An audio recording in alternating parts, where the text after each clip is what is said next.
Welcome to episode 2 of our Liu Bei playthrough for Three Kingdoms Total War. This is just just me getting hyped for Mandate of Heaven, but also so that I can get more experience in the game for our upcoming Three Kingdoms playthrough. Yes. So we've seized Dong, the iron mine. Secure loyalty through but respect. There's still the action. the small city of Dong under Huan Shao's command. One of the Yellow Turbans, if I'm not mistaken. We are unfriendly with them. Now, the overall goal is, at least for me personally, trying to get up here to Chenan, the historical... There are two historical capitals for the Han Dynasty. You have the Western Han Dynasty, which was like the earlier part of... That's cool. And that's where they were based out of Chang'an.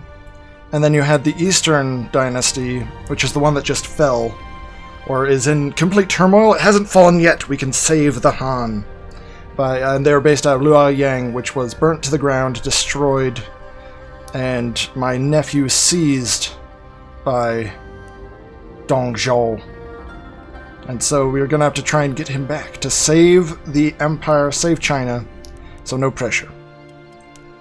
Now we are aided in this effort by... Your family is the base of your power. Yes. Take care of your generals by guiding their progression. Family members don't cost upkeep. When they're not deployed, this means bringing important characters into your faction through marriage can increase your power at no financial cost. Ooh, good. Alright, so I'm going to have advisors on, and so they will interrupt me, but that's so I can get back up to full speed and be ready. Unity. Alright, but yes, we've got Zhang Fei, the drunken brawler, and Guan Yu, the god of war. With us, Liu Bei, virtuous idealist. What's the deal with ideals? And that is... we are a set of... We've taken a vow of brotherhood to restore the Han. That was during the Yellow Turban Rebellion. That was about 10 or so years ago. See, oh, no, like, I don't know, 3? I don't know. Yeah, 10, I don't know. Some time ago, like within the last decade or so. That's the beginning of the troubles for China currently. And so we are going to try to work with them, work with ourselves to restore the Empire. Now, our faction currency is unity. So cohesion and unity are the seeds from which a new dynasty will grow. A new age of hope will not be built on the fragile foundation of a divided realm. So right now we are motivated. High unity will accelerate progression by increasing prestige and will grant additional administrative positions. Unity can be spent on integrating Han Empire territory without a fight and on unique assignments. And satisfied characters will increase unity gain. There is greater unity to be found, but you must strive for it. Awesome. So, satisfaction high. We get more military supplies, less corruption. You have more generals with very high satisfaction than those with very low satisfaction. The resulting positive sentiment is proving advantageous. And we're gaining? Yes, I think. Yeah. Change this turn 7. Good. A taste of victory. Keep your forces supplied and your men will thank you. And support from the people. Keep the locals happy and gain their support. So that's why we had lower taxes. Excellent, yes. Alright. So, are we at war with the Han, though? Because they are in the grips of the corrupt Dong Zhou.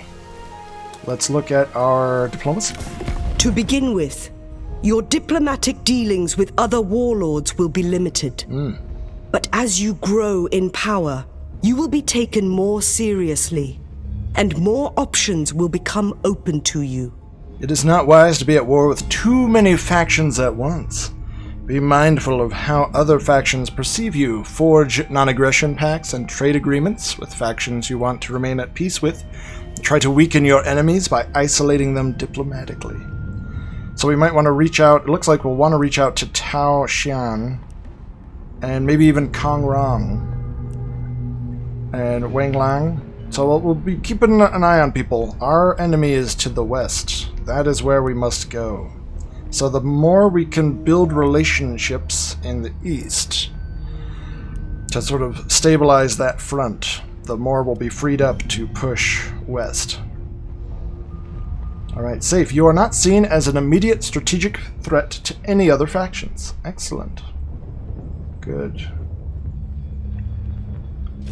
So let's... Looks like we could reach out to both Taoshan and Kongrong. So we could begin negotiating with Kongrong, whose face is... There we go. Alright. Oh yeah, he uses the trade monopoly power. He's a mercantile master. Kongrong claims lineage from Confucius himself and applies this learning to both his philosophical pursuits and economic endeavors. War is gruesome, bloody business. Surely there is a better way. There we go. So let's begin negotiation. You have a proposal. I do. Alright, so they like this. Let's see if we can't get a little bit of money out of them. Let's see.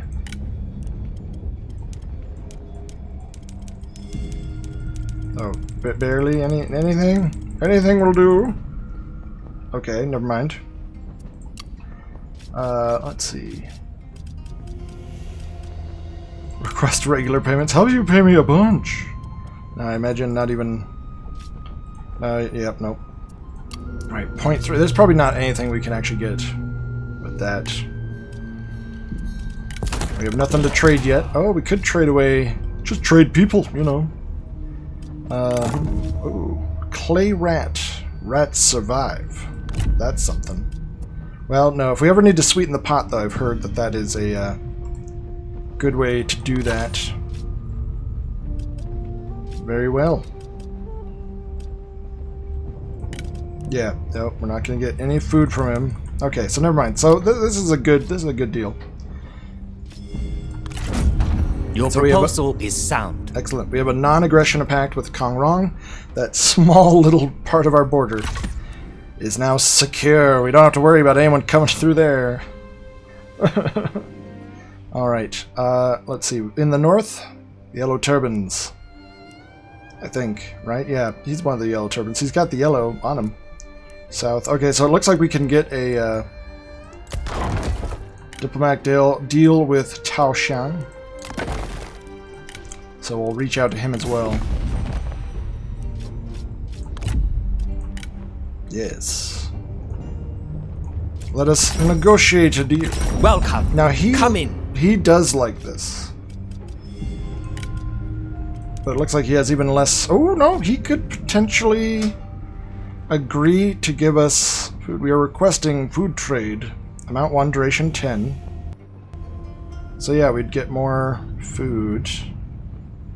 And currently we're not taxing our province, so I'm not worried about income. Although maybe I'll... So let's actually take a look at... Under one banner. So yeah, they won't provide us any food when we tax them. So if we can get a little bit of food, I think that will be good. I've heard food is really good. And I personally am a big proponent. A pleasure. Big proponent. I like food. Alright. And they've agreed. Reasonable offer. They will provide us with some food. Good. Alright. Food is a key resource generated by specific buildings, such as farms and fisheries. Excellent. Alright, we can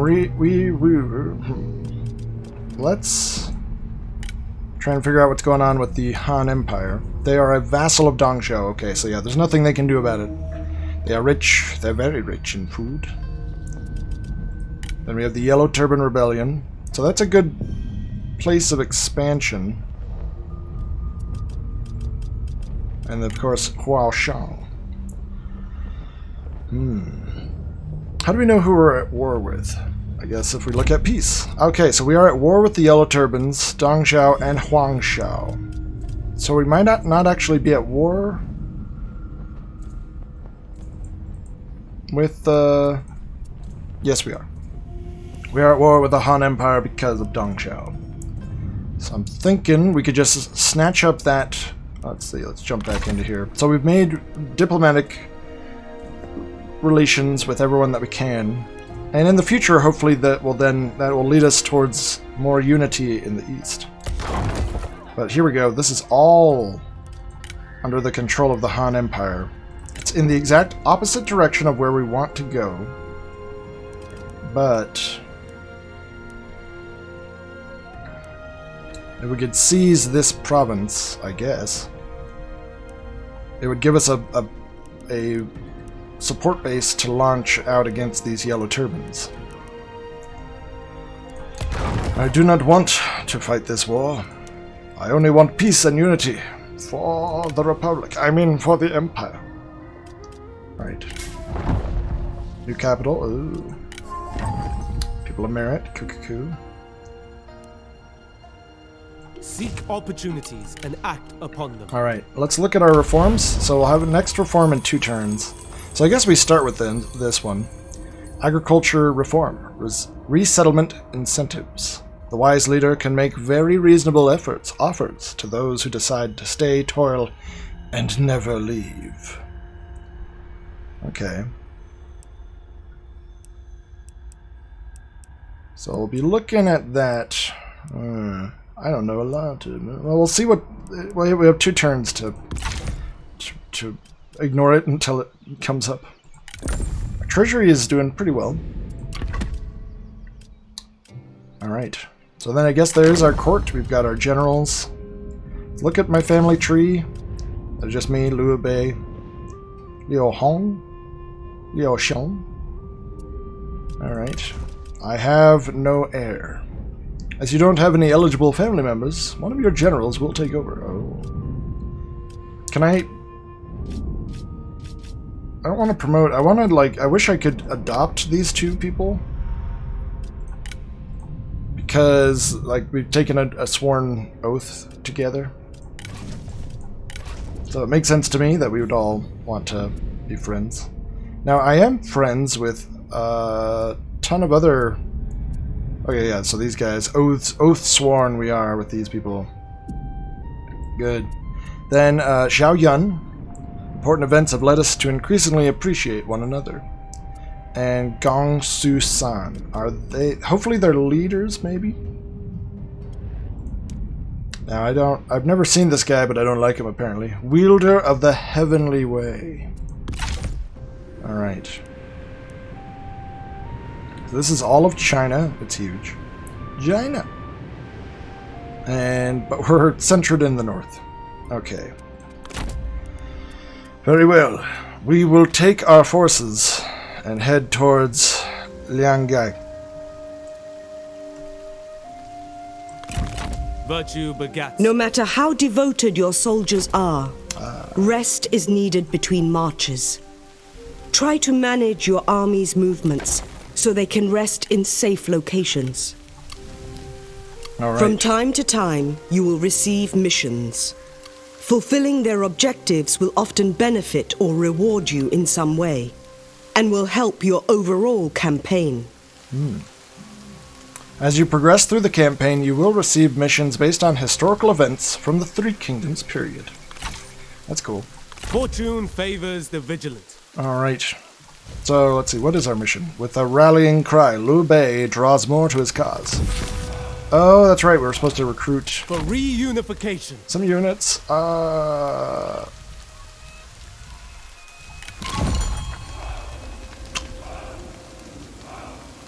Oops. Let's, oh gosh. Rest is needed for focus. Oh no. Well. Virtue begats justice. So We must we'll walk by there, gather back our there, next turn, I guess. Oh dear. Oh dear. Alright, well, the iron mine is This gonna will be... please you as it has us. Welcome, Kong Rong.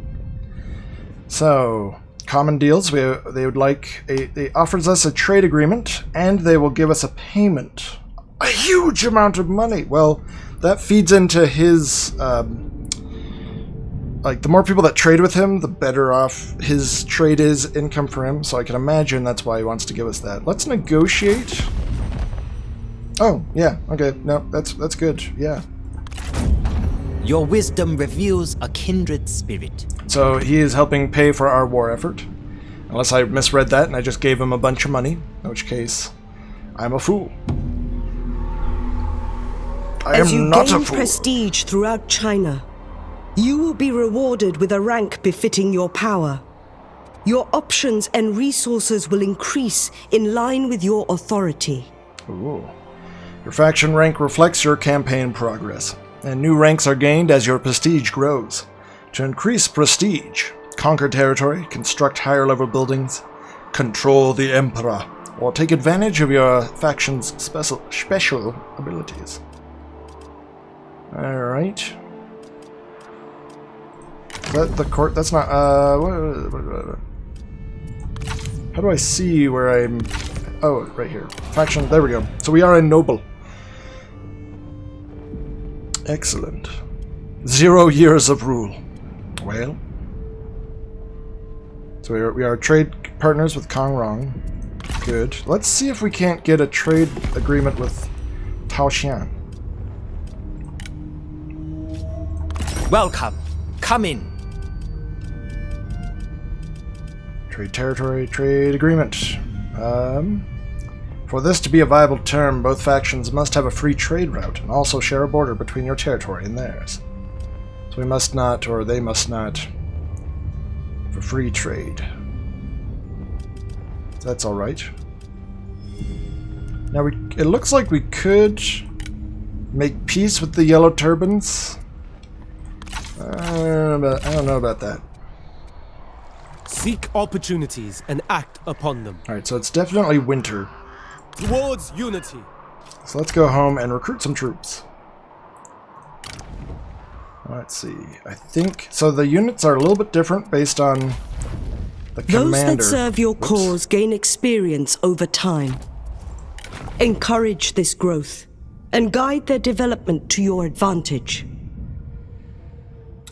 Excellent. Your characters gain experience when on assignments or fighting battles, or when overseeing construction as a commandery advisory. As their experience grows, they advance in rank. Cool. Alright, so he is a legendary character. Best used to engage enemy generals, however weaker against units. Best grouped with retinues of spear infantry and glaive infantry. God of War. Holy moly. Commands physical strength, commends physical ability, supports war. A famed warrior and righteous slayer of all who dare oppose him. Guan Yu's deification is already assured.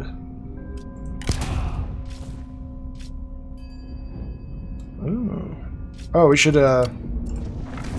give this guy to Liu Bei. Special rare weapons, armor, and horses can be taken from defeated enemies and will grant great advantages to their new owner, as well as increasing their satisfaction. Capturing armor, weaponsmith, or animal tamer buildings will increase the chances of a rare weapon or item becoming available to your faction. So we're going to give him the merchant, a refined merchant. Plus 10% trade, only if the character is Prime Minister, heir, or faction leader. He is faction leader. Part of Set's monopoly. Ooh. When the world is for sale, the smart man sees a way to profit from it. Alright, let's look here. We've got... These just make people satisfied. And, I mean, better instinct and authority. Which, I don't know. Okay, satisfaction faction-wide. Ooh. Unit morale. Or instinct. Melee damage, recruitment cost. This army. Yeah, those could be good. Stand as nobly as the mountain. Yes. Alright, we are a legendary character, yes. Legendary commander, excels at inspiring friendly troops, but weaker in melee, best grouped with retinues of melee cavalry. Okay.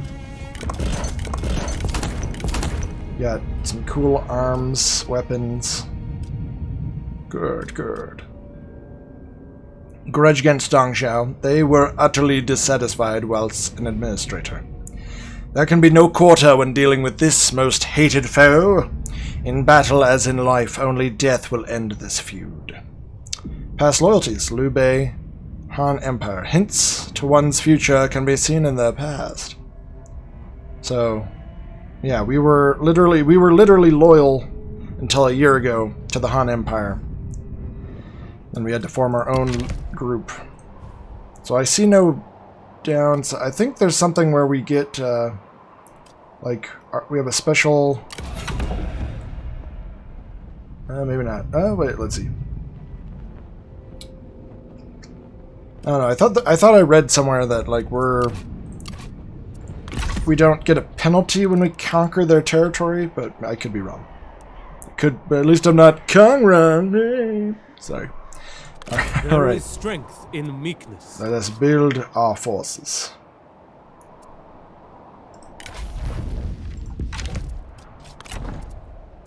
Let's see. Our main... So it looks like our guy is good with Cav. We have 2 Cav units that we can recruit. Ooh, okay. So they both can recruit those mounted saber militia. But I can get Xian Sword Guard cavalry that are really expensive. Holy moly.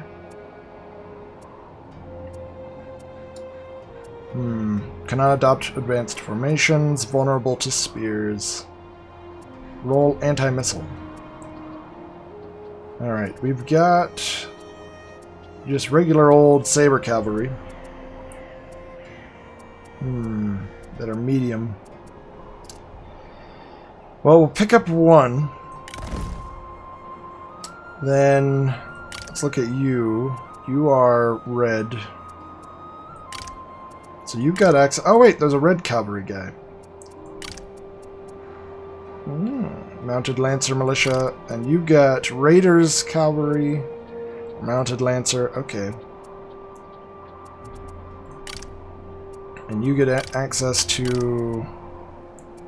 So you have Archer Militia, I assume everyone's got access to, yep. So let's get the Yi Archers. Roll. Rear line good in melee, weak against cavalry. These archers' long Sia horn bows increase the velocity of their arrows, while they fend off attackers with Jebedebedo swords. Alright. Good. So then we'll get the rallying cry. All as one. And once that's ready... Oh, they're here right now. Okay. So yeah, we'll be waiting here, and then spring we strike. Good. Let's look here, and we're still not taxing them to make them Buildings happy. improve various aspects of your faction, making development of your settlements vital. You can construct 1 building at a time in each commandery. So if nothing is being built, you are missing an opportunity for development. Keep moving. Avoid freezing. Whoa. Some buildings cost upkeep to maintain, so ensure you are developing your settlements to gain the most from them. I like that. He's like, keep moving, avoid freezing. Alright, so... because we're really happy, we are growing our population. Because our population is growing, we will get more peasantry income. So that's good. And it looks like it will go up normally no matter what. So we'll let it... we could just give it up to 100 in one go and not have to worry about it ever again. So that's what we'll do. Alright. Remain resolute. Here we go. Next turn we strike. Oh man, how fast the turns get taken. That's so awesome. Oh my god. It's like, I couldn't even describe it. There are many intricacies to ruling, and a wise leader seeks counsel rather than allow pride to lead them into ignorance. If any aspect of your kingdom eludes you, you have only to ask for clarification. All major UI panels in the game have a brief overview and tooltip overlay to explain how to use it to your advantage. To display the overlay, press F1 or the I info overlay button in the top right-hand corner of the screen. Excellent. With the rallying cry, Liu Bei draws more to his cause, growing might. So plus 50 bonus experience, 4 units per season, faction-wide, plus 10% replenishment.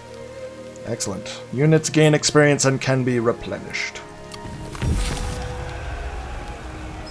Alright. Liu Bei sees opportunity and necessity in securing territory. You have spent time defending yourself and claiming victories where you could find them, my lord, but now you must move to seize a base of power. Before you can move to truly defend the Han, you must secure your own borders. You must have an administrative hub under your command to establish law and peace and build strength before you are to look in earnest to those rising against your kin. Hold 3 settlements, including the following: Langui, a small city. Then this will lead to our unity growing. We'll get food production, unity. Cohesion and unity are the seeds from which a new dynasty will grow. I've read that before. The mountains do not apologize for their ambition. Why should we? Do mountains have ambition? Alright, so our public order is now 100%. Excellent. So we will tax them, and they'll be happy about it. But the population is growing faster and faster now. Good. How long until reforms? Oh, that's fun. Oh, it's now is the time. We can choose a new reform. So we started with agricultural reforms, plus 3k, 3 kingdoms, sorry. 3k population, all counties, faction-wide. We could continue to move up that. This would unlock... China thrives when its people thrive. They should not be burdened by undue tithes and burdensome debts. So this one unlocked a livestock estate. Alright. This would unlock irrigated paddy fields and grain estates. It would also allow us to have peasant bands. Leaving behind the fields to swell the ranks, these peasants are armed with long spears to defend against cavalry charges. Looks like they're a green unit. And anti-cavalry, good against mounted, cannot adopt advanced formations. Alright, low morale. But good toughness and ranged toughness. Well, up here we have the... So that is agricultural reforms. We've got philosophy and trade. +1 to available trade agreements. That might help us get a trade agreement with the guy beneath us. This branch will enable more trade agreements and stronger commerce. Though they come from afar, unknowing of our ways, the foreign may yet prove to be steadfast. So we'd get trading, potentially be able to build trading ports, fishing ports, coastal trading villages. That could be good. Alright. Well. We have a lot ahead of us. So I think that is where we will end this part 2. The other parts will usually be about, maybe almost not 10 minutes longer, but like 5 minutes longer. But this seems like a natural ending point. So I'll see you all in part 3. Excellent. I'm excited. We're going to have about 3 or 4 or 5 parts that will come out pretty rapidly. And maybe even more. We'll see. We'll see. All right. I'm excited.